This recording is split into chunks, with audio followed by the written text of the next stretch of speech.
নমস্কার বন্ধুরা, আশা করছি সবাই ভালো আছো। আমি ভালো আছি। দেখো, আজকে একটা টিফিন বানিয়েছিলাম যেটা মুড়ি আর ডিম দিয়ে খেতে খুবই ভালো। এটা ছোট বড় সবারই জন্য, আর স্কুলের টিফিনে তো খুবই ভালো এটা। তো দেখো আমি কিভাবে বানাচ্ছি সেটা তোমাদের সামনে আমি তুলে ধরলাম। এখানে পেঁয়াজ, কাঁচা লঙ্কা, টমেটো, গাজর, মুড়ি আর দুটো ডিম নিয়েছিলাম। এই দিয়ে আমি বানাবো। ডিমটাকে আগে মুড়ির মধ্যে আমি ভেঙে নিলাম। দুটো ডিম দিয়ে দিলাম মুড়িতে। এবার পেঁয়াজ, কাঁচা লঙ্কা ধুয়ে রেখেছিলাম সেটা দিয়ে দিলাম। গাজর আর টমেটো দিয়ে দিলাম।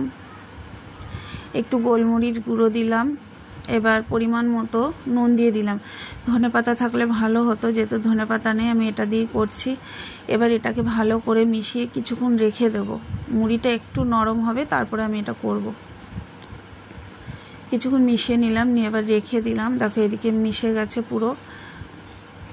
আবার একটু মিশিয়ে দিচ্ছি। এদিকে তাওয়া বসিয়ে দিয়েছি গরমের জন্য। তাওয়াটা গরম হয়ে গেছে, আমি দিয়ে দেবো। একটু তেলটা বেশি পড়ে গেছে। এটাকে একদম ছোট ছোট করে করা যায়, কিন্তু আমি দুবারে এটাকে করছি। আমি বড় বড়ই করে করছি, ছোট করিনি আমি। স্কুলের টিফিনের জন্য এটা খুবই ভালো। একদিকে হয়ে গেছে, আমি আর একদিকে উল্টে দিলাম। হয়ে গেছে, এটাকে আমি নামিয়ে দেবো এবারে। আর যেটুকু আছে আমি এরপরে সব একবারে দিয়ে দেবো। আমার হয়ে গেছে, এটা নামিয়ে দিচ্ছি। আর যেটা আছে এবার আমি একবারে এটা সব দিয়ে দিচ্ছি। এটা একটু বেশি পড়ে গেছে, প্রথমটা কম ছিল, এটা বেশি পড়ে গেছে। একবারে দিয়ে দিলাম।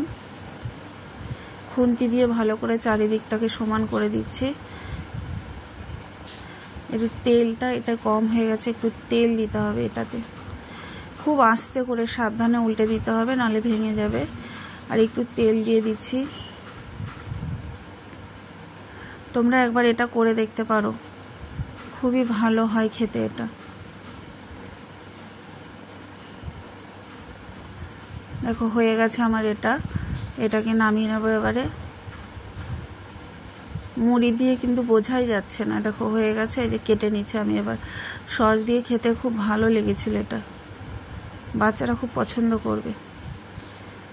দেখো হয়ে গেছে আমার এটা। সবাই সুস্থ থেকো, ভালো থেকো।